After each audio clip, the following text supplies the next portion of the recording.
자, 지난 시간에 이렇게 도표를 그려드렸습니다. 그리스도의 사역과 신연의 사건.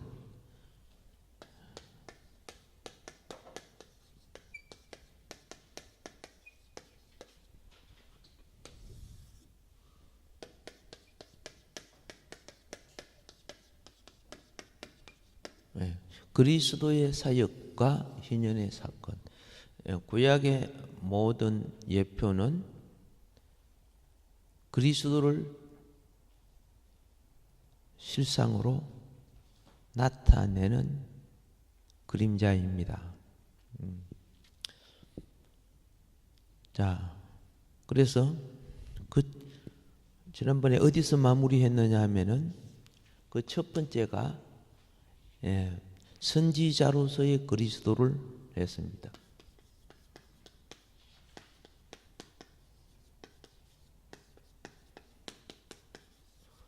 자, 선지자로서의 그리스도는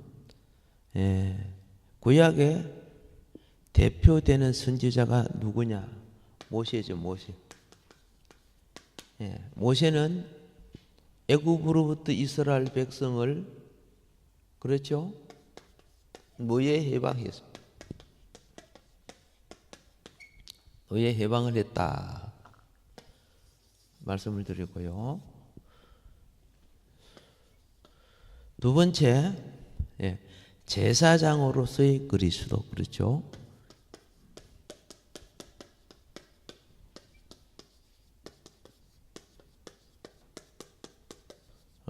제사장으로서의 그리스도는 제사장은 짐승의 피로서 구약에서 제사를 드렸죠. 그래서 구약에서는 아론이 그죠? 예수님의 제사장 역할을 예표합니다. 그래서 아론은 죄에 빚진 것 이걸 갖다가 갚는 역할. 부채탕감이라고 했습니다. 그죠? 부채탕감.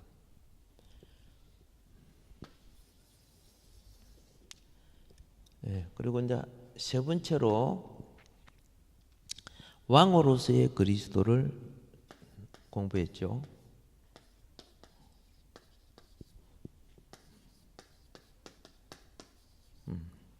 자, 왕으로서의 그리스도를 공부할 때 왕은 누구를 예표했습니까? 다윗. 여기까지 이제 공부한 거예요. 다윗은 많은 그렇죠. 땅을 정복했습니다. 하나님이 원래 유보라데 강까지 이스라엘 땅으로 정해놨죠. 그래서 정복해서 다시 찾는 거 이걸 갖다가 토지 반환이라고 해요. 토지 반환.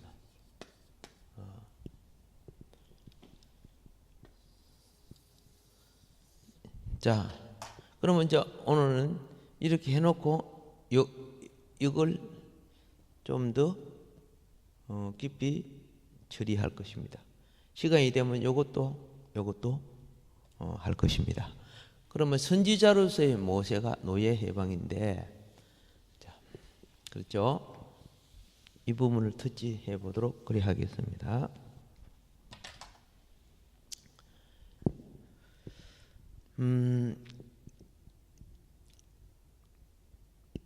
애굽의 노예가 됐다는 의미는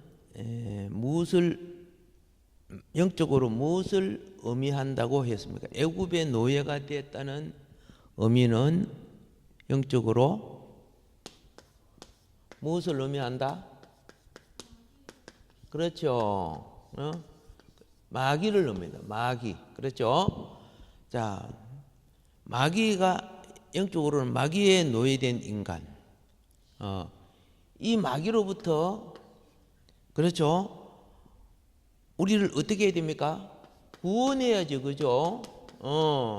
구원시켜야 되는 거야. 그래서 구원하기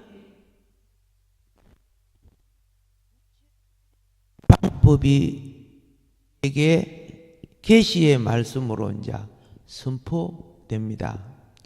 그래서 이제 구약을 보면서 또 신약의 예수님의 또 사건을 이해하고 이제 이렇게 해야 되는데, 자, 구약의 선지자 모세는 이제 선지자로 오신 예수님의 그림자라고 했죠.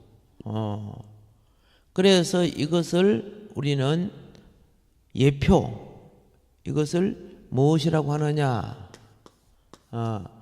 이것을 모형이라고 해요.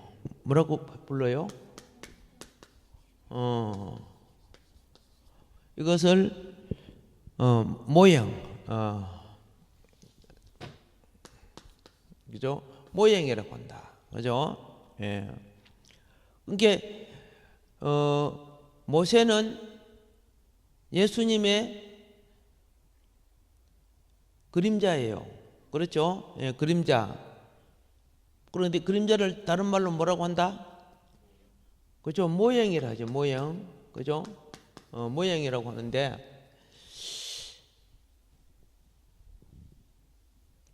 그래서 그러면 모형이 있으면 또 무엇이 있어야 돼요? 모형이 있으면 이 모형에는 반드시 원형이 있어야 돼요. 원형. 맞잖아요.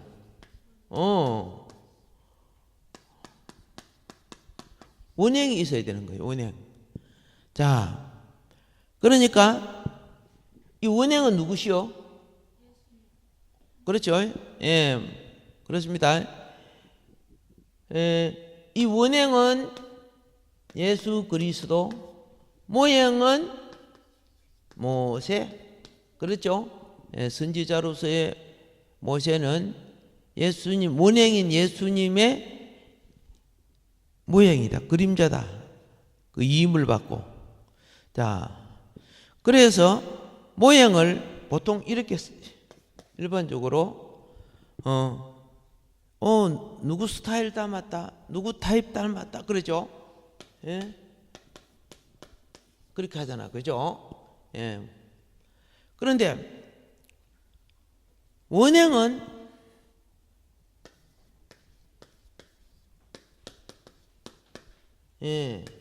아치타입이라고 해요. 원형을 갖다가. 그러니까 예수님은 과거 모세가 아니고 모세로 본다면은 이제 진짜 모세야. 새 모세가 되는 거예요. 예. 새로운, 그죠? 예.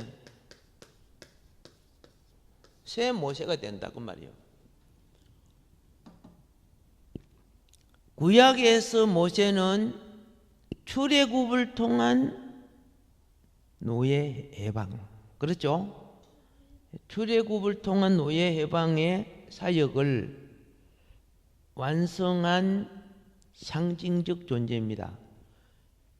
그래서 신명기 18장 15절에 신명기 18장 15절입니다.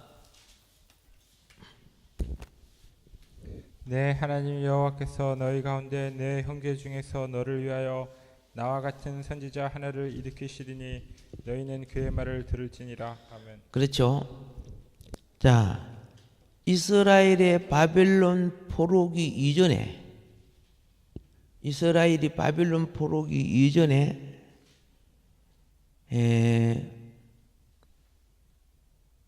예수님 선지자 예수님을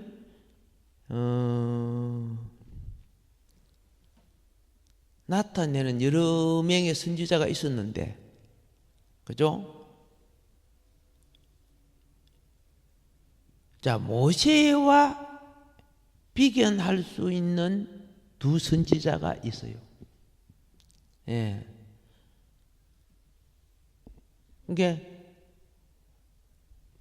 오늘 말씀이 그래요. 너의 형제 중에 나와 같은 선지자 하나를 너를 위하여 일으키시리니 너희는 그를 들을지어다 그랬거든요. 그러면 모세 이후에 나타난 모세와 비슷한 선지자 두 사람이 있었는데, 자, 그 지성으로서의 모세 같이 그죠 뛰어난 말씀과 그렇죠 가르침을 가진 사람이 사무엘이었어요. 그리고 능력으로서 그렇죠 모세처럼 이스라엘 백성을 우상에서 북이스라엘 백성을 우상에서 이끌어내고 그죠 갈멜산 전쟁에서 바알 우상을 처리한 선지자가 누구요? 오케이, 엘리야였다. 사무엘은 기적 같은 거는 안 일으켰지만은 모세의 말씀처럼 참 말씀이 뛰어났고, 엘리야는 말씀이 뛰어난 게 아니고 능력을 많이 행하셨죠. 그러니까 모세의 이런 부분에 부분적으로 그 모세의 의미를 나타냈습니다. 자,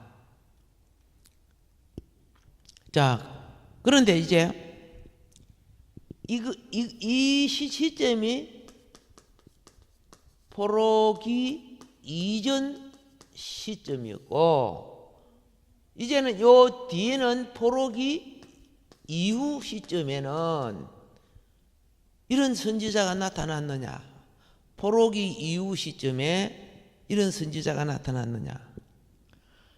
선지자가 안 나타났기 때문에 이 시대를 말라기 400년 암흑기 시대라고 했어요. 예. 그런데 오늘 예언대로 모세와 같이 말씀인 지성과 모세와 같이 엘리야와 같이 능력인 그죠? 이 능력과 말씀을 겸비한 선지자가 나타나야 된다고 말이에요. 여기 사무엘과 엘리야는 모세와 같았는데 그죠? 부분적으로 모세의 어떤 것을 나타내죠. 그래서 그 선지자가 안 나타나서 400년 동안, 자, 분명히 신명기 아까 18장 15절에 어떤 선지자? 모세와 같은 선지자. 그렇죠? 이제 이걸 언제 증거하고 그죠? 나타내셨느냐? 이것을 예수님이 사마리아 여인한테, 우물가 사마리아 여인한테, 기억나죠? 예. 모세와 같은 선지자가 오기로 되어 있다. 이스라엘 백성이 알고 있었어요. 그러니까 주님이 나중에 거기 내다 그렇게 해줬어요. 나타내신 거예요. 예. 그래서 자, 모세가 예언한 모세와 같은 선지자가 누구였다고요? 그렇죠. 예. 예수님 자신이 그걸 밝혀요. 예. 자, 사도는 어떻게 이 부분을 설명했느냐? 사도행전을 봅시다. 자, 사도행전 3장 22절부터 23절입니다. 모세가 말하되 주 하나님이 너희를 위하여 너희 형제 가운데서 나 같은 선지자 하나를 세울 것이니 너희가 무엇이든지 그의 말을 들을 것이라. 누구든지 그 선지자의 말을 듣지 아니하는 자는 백성 중에서 멸망받으리라 하였고. 아멘. 아멘. 서대반이요, 산헤드린 앞에서 행한 서대반의 설교도 같은 증언을 합니다. 그게 사도행전 7장 37절입니다.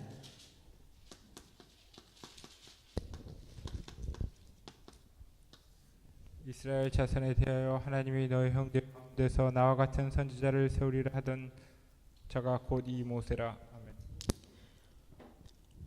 베나산에 마태복음 17장에 보면 그 베나산에 예수님 앞에 누가 나타났습니까?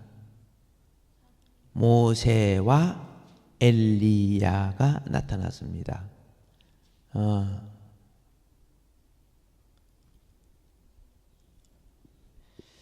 자, 모세와 엘리야가 나타났는데 뭘 나타낸 줄 아세요? 예수님 앞에 우리가 구약에서 이렇게 주님 사역을 대행했습니다 하는 거죠.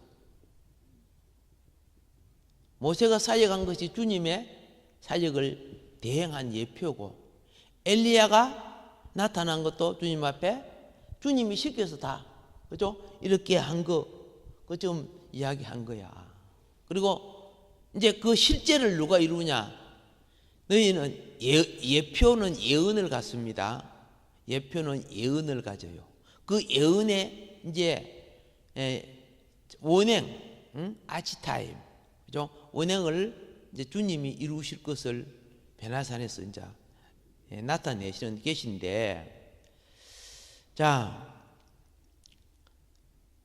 그 요한복음에 보면은요,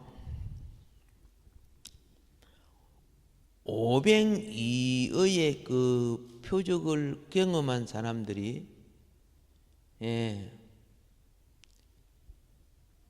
뭐라고 말하느냐 하면은, 이가 참으로 세상에 오신 선지자로소이다 그랬어요. 그러면 모세가 말한 그 선지자를 이스라엘 백성이 구약의 선지자의 예언을 통해 내려왔던 그걸 고백하는 내용이야. 그러니까 선지자란 아까 그랬죠. 모세처럼 노예 해방을 성취한 모세처럼, 그렇죠? 이스라엘을 이제 육신으로 보면 로마 세력으로부터, 영으로 보면 그죠? 마귀 세력으로부터. 자, 그러면 이들이 고백한 거 한번 성경 볼까요? 요한복음 7장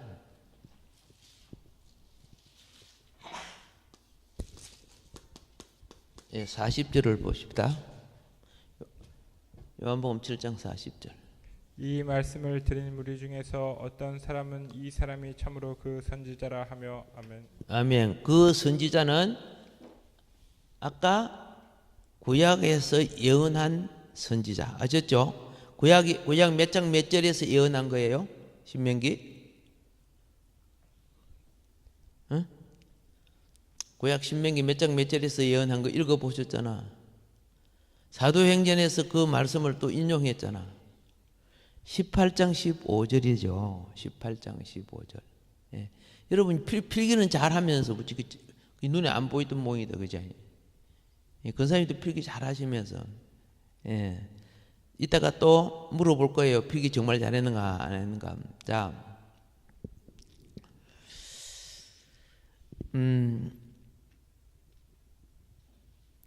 이런 고백을 한 분들이 있었는데, 그렇죠? 예. 그러면 예수님의 새로운 영적 출애굽 사역은 뭡니까? 육적 노예가 아닌, 그렇죠? 영적, 즉 마귀의 노예로 있던 자들을 하나님의 자녀로 해방시키는 사역이에요. 그걸 다른 말로 하면 복음 사역이라고 하는데, 이 사역은 아까 그랬습니다. 세 가지가 함께 가야 한다. 선지자 사역, 제사장 사역, 왕 사역, 그렇죠? 이 삼위일체 원리가 함께 가는 거예요. 그래서 이제 이걸 알았으니까 두 번째는 이제 예수 그리스도의, 그렇죠? 제사장 사역. 이 제사장 사역은 구약에 누가 예표했다? 아론이 예표했다. 그죠? 근데 이 제사장 사역은 신현 법칙에 있어서 무엇과 같다? 부채 탕감과 같다. 부채는 곧 무엇을 나타낸다? 죄를 나타낸다. 그렇죠? 죄를 나타낸다. 자, 그러면 의라는 것은요, 부채가 없어야 의가 되는 거예요. 죄가 없어야 의가 되는 거예요. 그 부채 갚아야 돼요. 근데 구약은 사실은 부채를 못 갚아요. 짐승의 피로만 자꾸, 그죠? 보류시키는 거야. 다른 말로 할게요. 이자 주고 원금 아직 못 갚는 거야. 평생 갚아도 못 갚는 거예요, 그거. 그러니까 그 원금 갚으려고 하면은 사람의 피가 필요해. 근데 그 사람의 피는, 여러분과 내 피는 개피밖에 안 돼. 무슨 피밖에 안 돼? 짐승 피보다 더 더러워.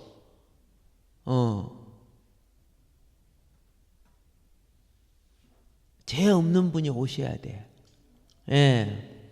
그래서 이 구약의 이 부채는 하나님의, 그죠? 의를, 그렇죠?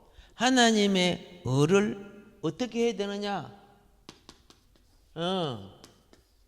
만족시켜야 돼요. 만족. 알겠습니까? 하나님의 의를 만족시켜야만이, 그렇죠? 이제 해결된 거야.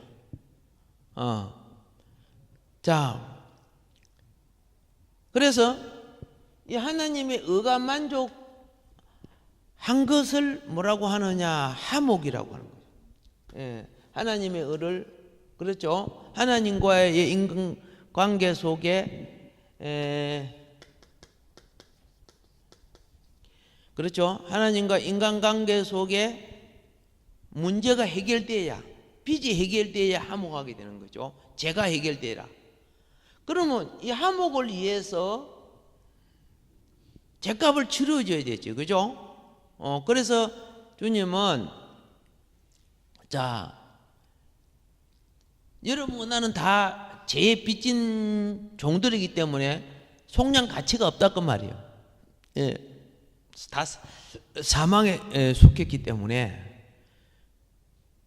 그래서 거기에 우리를 위한 무엇이 필요해요? 대속이 필요한 거예요. 그죠?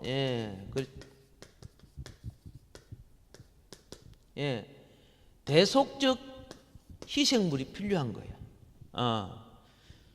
자, 이 대속적 희생물이 누구요? 그렇죠? 원행인 예수 그리스도는 제사장인 동시에 제물이다. 구약은 제사장은 있는데 제물은 짐승 잡았지, 그죠? 그런데 예수님이, 그죠? 우리 죄를 대속할 때 양 한 마리 줘가지고 대신 한 거 아니잖아요. 자기 자신이 직접, 그죠? 희생 제물이 되어줬죠. 그래서 이것이 구약의 예표인 신연법의 부채 탕감의 내용과 같은 거예요. 죄를 사하는, 구약의 빚을 갚는 그 말이에요. 신약의 죄를 사하는 그런 성격과 특징을 갖고 있는데, 자, 그 피 흘리는 과정에 보면은, 자, 양이 죽으려고 하면은 염소처럼 들어받으면 돼요, 안 돼요? 안 되죠. 예수님이 구유에 태어난 것 이런 것도 다 그리스도 자기 자신이 낮아져 오신 건 맞아요. 그런데 최고의 낮아져 오신 거는 언제냐? 그렇죠? 최고로 낮아져 오신 것. 이것을 갖다가 우리는 비하라, 그리스도의 비하라고 하는데요. 최고로 낮아져 오신 것. 이것이 순종으로 제물된 거예요. 양이 염소처럼 빠둥거리지 않고 그냥 자기 목숨을 탁 내주듯이 예수님도 스스로 자기 목숨을 내줬어요. 예수님이 염소같이 들어봐달라고 하면 내가 12 정도 되는 천사 군단 불러내려면 되지, 그죠? 근데 그렇게 하지 않았다는 것이에요. 자, 이때 이 제사장은, 그렇죠? 가장 낮아져서 자기 자신을 희생으로 드릴 때, 여러분, 속죄일에 희생제물은 대제사장이 드리는 거예요. 속죄일에 희생제물은 누가 드리는 것이다? 대제사장. 그러니까 한편으로 그분 자신이, 그렇죠? 대제사장이야. 그렇죠?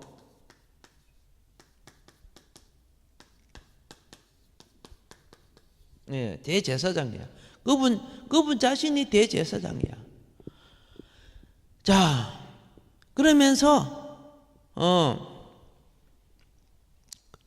그죠? 이 사자를 잘못 썼네. 자, 그러면서 한편으로 그분은 대속의 무엇이었다? 양이었다. 그렇죠? 대속의 양이었다. 자, 이 속죄 사역을 갖다가 진행시키는 이 모습에서 특이합니다. 이 비하로서 양이 되어 주시고 대제사장이 되어 주신 여기에 참 특이합니다. 마귀는 겸손이 안 되져요. 마귀는 낮아지지 않아요. 숨겨져 있을지라도 결국은 자기의 본 성격을 드러내요. 여러분, 영적 싸움은요, 반드시 십자가 원리를 져야 돼요. 자기 십자가 지라고 했죠. 하나는 자기를 낮춰야 돼요. 고백합시다. 내가 낮아져야 주님이 높아진다. 내가 죽어줘야 주님이 살아나신다.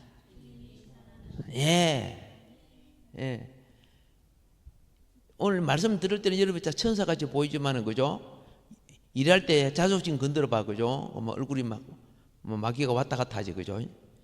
성격을 내가 막 못 견디는 거죠. 마귀는 사람들 앞에 자기의 어떤 것을, 그죠? 막 건세도 있고 능력이 있고 막 대단한 것, 이런 걸 보이려고 해요. 그런데 우리 주님은 그런 거 보이는 게 아니고 그 영혼의 진실한, 그죠? 진실한 온유한 겸손한 생명의 본질을 보이려고 해요.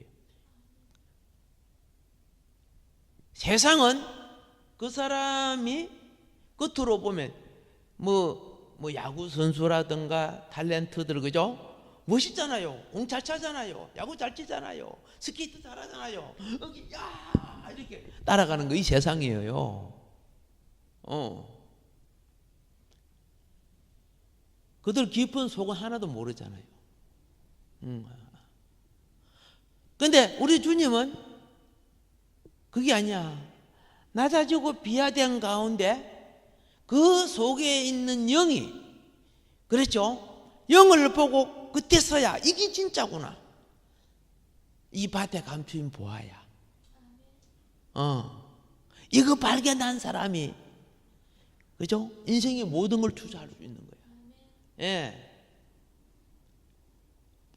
그래서 우리 기독교에 있어서요, 여러분 꼭 놓치지 말아야 될 것이 있습니다. 예. 이 기독교에 있어 성리는, 그죠? 비하해야 된다. 그래서 영혼 속에 깊은 것이 내 속에 회개와 감정의 회개가 돼야 돼요. 감동의 변화로 일어나야 되는데 그거 없이 그냥 탁 먹으면요 회개의 변화가 아닙니다. 감정의 변화가 일어나요. 그래서 막 김일성 찬양 이런 것도 다 감정을 세뇌당한 거예요. 감정이 성화되지 않잖아, 그거죠. 김일성은 닮아가지 모르지만. 자, 대제사장은 피를 가지고 지성소에 들어가서 속죄 사역을 진행합니다. 자, 예수님은 땅에서는 인간 제사장이 짐승의 피를 갖고 지성소에 들어갑니다. 그런데 예수님은 자기 자신의 피를 가지고 하늘 성소로 들어갑니다.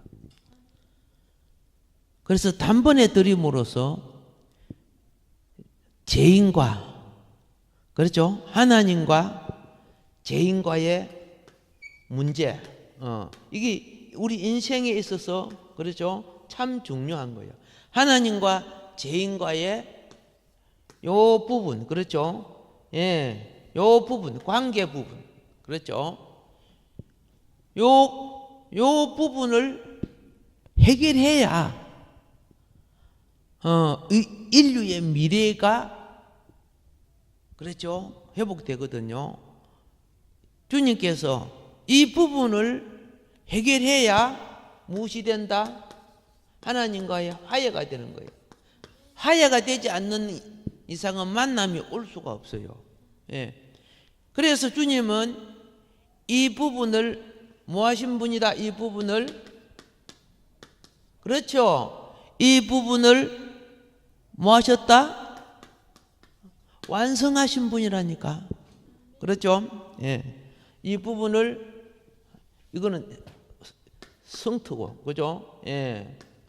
이 부분을 완성하신 분이라. 예. 그래서 이제 두 가지가 완성되었습니다. 자, 첫 번째 거는 뭐였죠, 아까?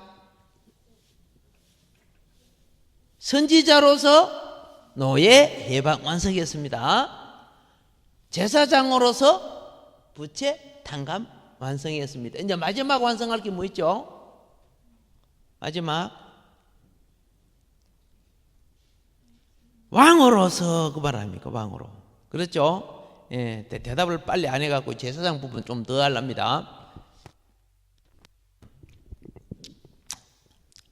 지상 땅에 있는 이 지상의 성소는 레위 지파 제사장들이 하나님을 섬겼습니다. 그런데 그리스도는 땅에 있는 성소가 필요치 않았다는 거예요. 즉 염소와 송아지 피로 드려지는 것이 아니잖아요. 그렇죠? 그래서 이것은 하늘에 있는 성소, 하늘에 있는 성소는 아론 반차가 아니고 무슨 반차라고 했다?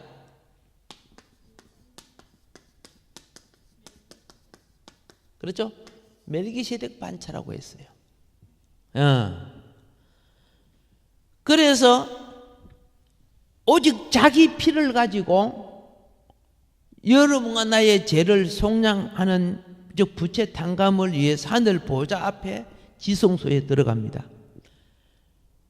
이렇게 해서 영원한 속죄를 이루는데, 속죄를 이루시고 이 사역을 완성하고 난 뒤에 하나님 우편에 앉으시는데, 이 부분이 성경 히브리서 9장 12절과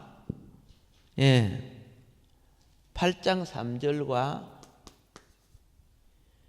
4장 14절부터 16절에 나와 있죠. 염소와 송아지의 피로 하지 아니하고 오직 자기의 피로 영원한 속죄를 이루사 단번에 성소에 들어가셨느니라. 아멘. 모세는 하늘 성소 못 들어갔죠. 땅에 있는 텐트, 그죠? 성막이라고 하죠. 텐트, 모양, 그림자죠, 그림자. 그 모양 성소에 들어갔어요. 그런데 예수님은 원행이에요. 원행은 본래 성소가 어디 있는 거예요? 하늘에 있는 거예요. 본래는. 자, 그래서 이렇게 해서 완성시킴으로써 이루어지는 언약을 뭐라고 하느냐? 새 언약이라고 해요. 새 언약. 신약은 새 언약입니다. 신약은 뭐예요? 그 새 언약을 신약, 옛 언약을 둘 다 합하면 신구약. 그죠? 예. 그렇죠? 그런데 신자 구자 빼보면 약약 그러고 삐끼면 삐약삐약 그러고 말이에요. 그럼 안 되겠지. 그죠? 자, 그래서 우리는 자, 먼저 예레미야 3장 31절로부터 34절에 보면요.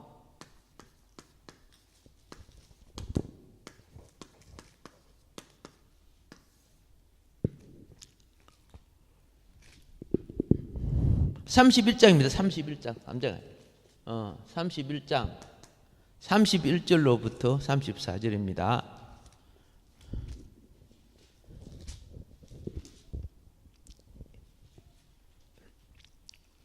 여호와의 말씀이라. 보라, 날이 이르리니 내가 이스라엘 집과 유대 집에 새 언약을 맺으리라.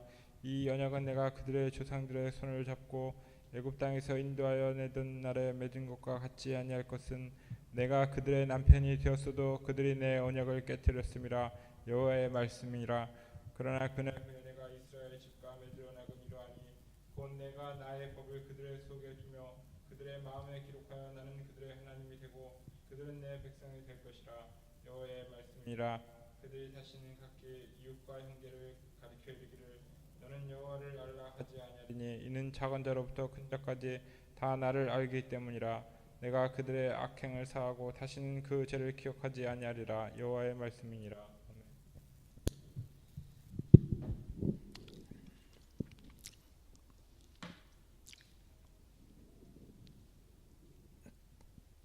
여기 예레미야서에 보게 되면은 새 언약이 마음에 세워진다. 그렇죠? 새 언약이. 구약의 언약은 돌판에 새겨주셔서 하나님이. 신약에 이제 세워지는 언약은 마음판에 새겨. 그 마음판에 새기는 그 언약이 무엇이냐? 진리의 성령이 오심으로 이루어지는 거예요.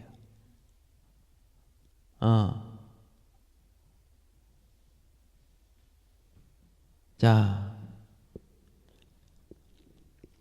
제 용서가 선포된 곳에는요, 제 용서가 선포된 곳에는 더 이상 짐승의 제사가 필요하지 않습니다. 자, 짐승의 제사는 뭡니까? 잘 알지요? 부채 탕감에 해당되는 거예요. 구약은 이자도 못 갚아서 쉽게 말해서 제가 근본적으로 용서된 게 아니란 말이에요. 그런데 이 우주보다 더 비싸고 더 존귀한 그분이 자기 생명으로 여러분과 내 죄를 사하시고 우리를 값주고 사주셨다 그 말입니다. 그래서 우리의 죄 사함은 영원히 온전한 것입니다. 예. 그러니 여러분이 믿음으로 서면은 지나간 어떤 죄도 주님은 기억하지 않습니다. 내 입에 만든 말이 나 영혼을 죽이는 올가미를 만들지 주님이 그렇게 하지 않아요. 그래서 다시는 짐승 잡아 제사 드리는 그런 제사가 있어서는 안 되는 거예요. 자, 히브리서 보면은 그 부분을 잘 설명했어요. 히브리서 10장 10절로부터 18절까지 그걸 보게 되면은 굉장히 그죠 구체적으로 기록을 하고 있습니다. 이 뜻을 따라 예수 그리스도의 몸을 단번에 들으심으로 말미암아 우리가 거룩함을 얻었노라. 제사장마다 매일 서서 섬기며 자주 같은 제사를 드리되 이 제사는 언제나 죄를 없게 하지 못하거니와 오직 그리스도는 죄를 위하여 한 영원한 제사를 드리시고 하나님 우편에 앉으사 그 후에 자기 원수들을 자기 발등상이 되게 하실 때까지 기다리시나니 그가 거룩하게 된 자들을 한 번의 제사로 영원히 온전하게 하셨느니라. 또한 성령이 우리에게 증언하시되 주께서 이르시되 그날 후로는 그들과 맺을 언약이 이것이라 하시고 내 법을 그들의 마음에 두고 그들의 생각에 기록하리라 하신 후에 또 그들의 죄와 그들의 불법을 내가 다시 기억하지 아니하리라 하셨으니 이것들을 사하셨은즉 다시 죄를 위하여 제사 드릴 것이 없느니라. 아멘. 그래서 이 두 제사장 반차가 반열이 두 개가 있대, 그죠? 하나는 멜기세덱 반열이죠. 반차고 하나는 무슨 반차? 아론 반차가 있어요. 그렇죠? 그런데 이제 성경은 뭘 말하고 있느냐 하면은, 자, 히브리서 7장은 히브리서 7장 11절에 우리 예수님이 아론 반차가 아니라고 설명하고 있어요. 그렇죠? 내 계통의 제사 직분으로 말미암아 온전함을 얻을 수 있었으면 백성이 그 아래서 율법을 받았으니 어찌하여 아론의 반차를 따르지 않고 멜기세덱의 반차를 따르는 다른 한 제사장을 세울 필요가 있느냐. 아멘. 그래서 6장 20절에 예수님을 멜기세덱의 반차를 쫓는 뭐라고 해요? 영원한 뭐라고? 대제사장이다.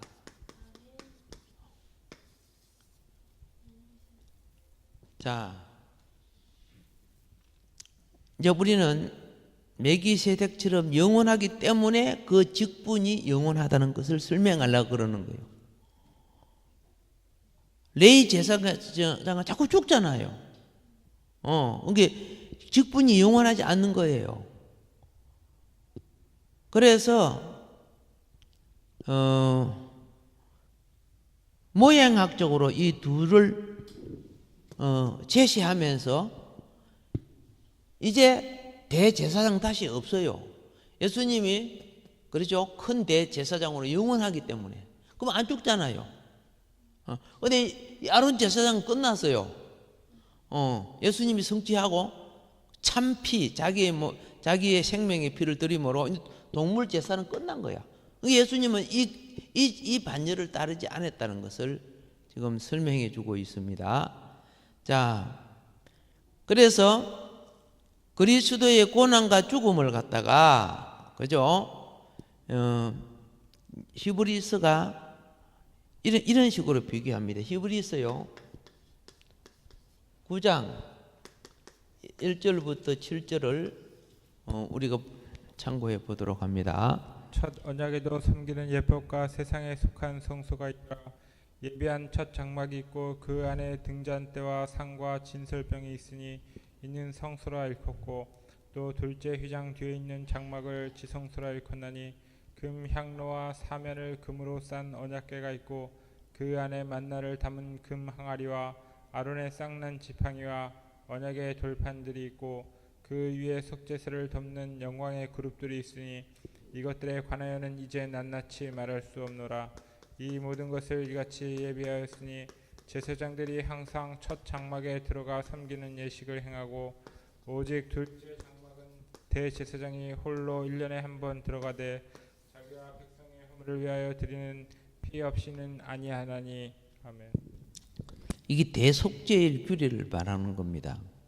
이 대속죄일은 제사를 지금 어떻게 비교하느냐면은 대속죄일은 제사 동물의 고기 중에 어떠한 고기도 제사장에게 주지 않습니다.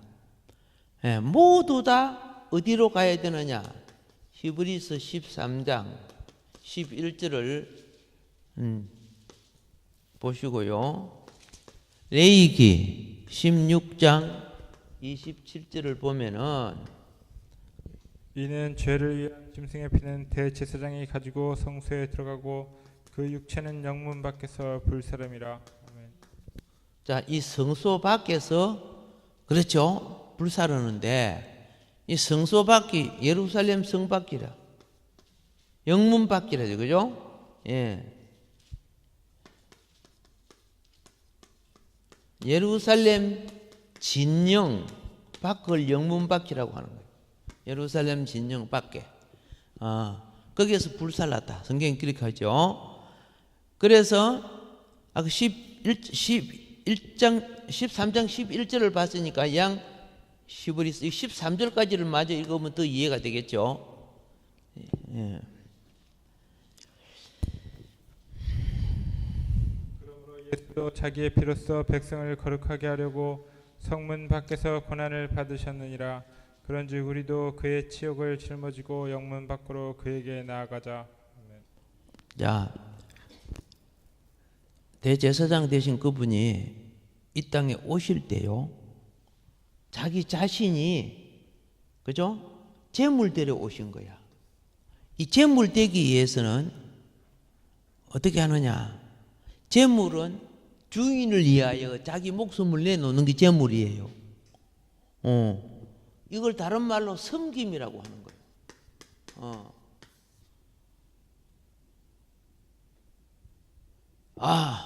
내가 당신을 섬기겠습니다 해가지고 가가지고 그 사람 잡아 무고 뿌리면 그게 섬김이에요? 아니잖아요. 주님은 우리를 어떻게 섬기는 거 아세요? 자기 생명의 피로서 우리를 섬겨 우리를 어디로? 사망에서 건져내는 섬김을 가지러 오신 거예요. 주님이 직접 이렇게 말했습니다. 마가복음 10장 15절을 보세요.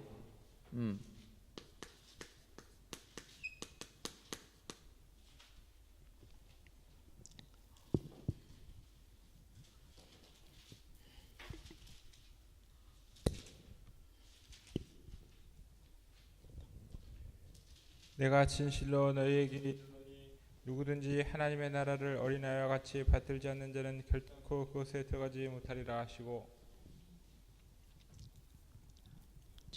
지금 마가복음 마가복음 10장 15절이. 그랬어요?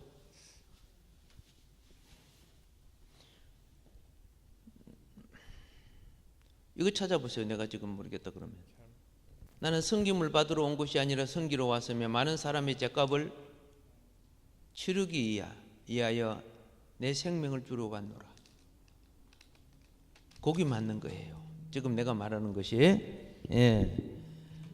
자, 그래서 그 십자가의 모든 그죠? 예. 십자가의 모든 죄짐은 그 말입니다. 예.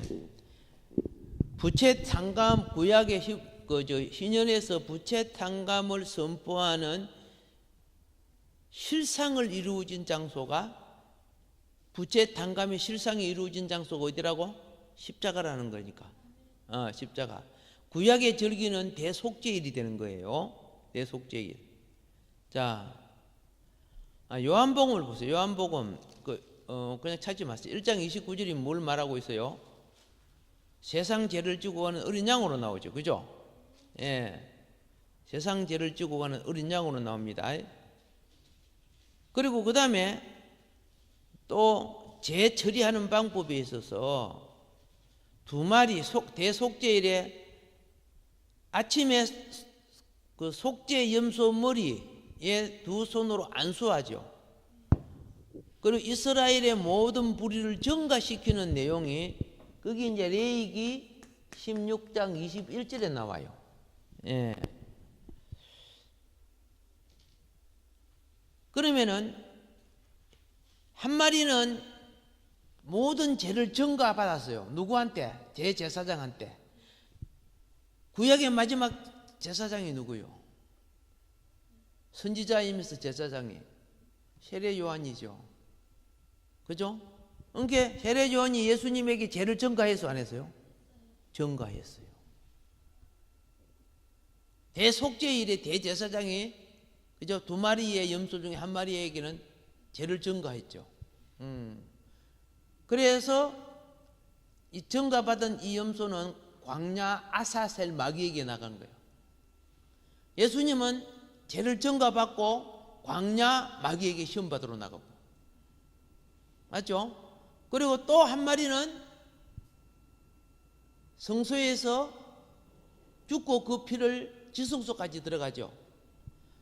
그래서 한편으로 예수님은 죄를 전가받고 광야에 가서 마귀와 싸워 이기고, 또 하나로는 예수님은 십자가에 죽으시고 그 피가 하늘 보좌에 올라가서 여러분과 나의 원수 되었던 모든 인류의 죄를 사해 주시고 그런 거예요. 예. 그래서 그 예수님의 이 단감 사역, 부채 단감의 사역, 그렇죠? 예. 굉장히 중요한 일이야. 예수님이 인류의 죄를 전가받아야 하는데 그걸 전가해 줄 제사장이 필요한데, 이런 사건 제사장이 없으면 안 돼. 인류의 죄를 전가시켜 줄 수 있는 제사장이, 예수님에게 전가시켜 줄 수 있는 제사장은, 그죠?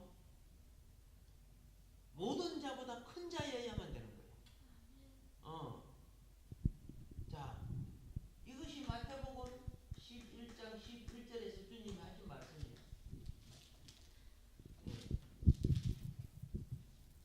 내가 진실로 너희에게 말하노니 여자가 낳은 자 중에 세례 요한보다 큰 이가 일어남이 없도다. 그러나 천국에서는 극히 작은 자라도 그보다 크니라. 아멘. 자, 어떤 사람은 이 세상에 최고 큰 사람이 천국에 작다니 무슨 말입니까?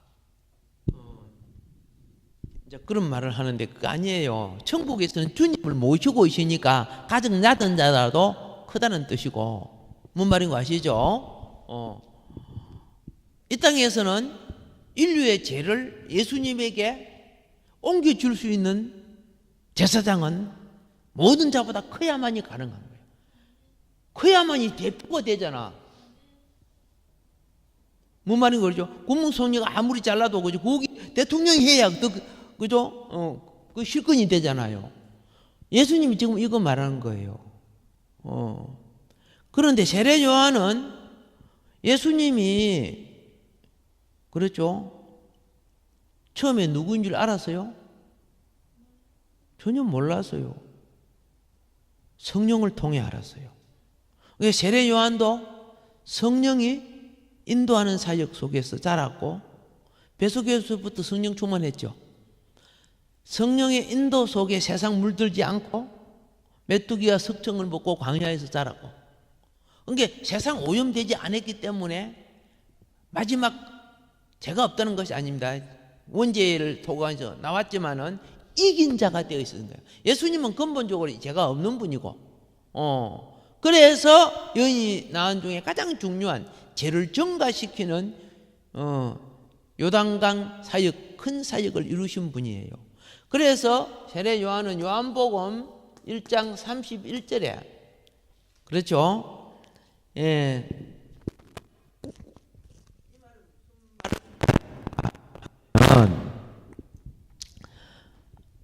나도 그분이 누구인지 몰랐다 그랬죠?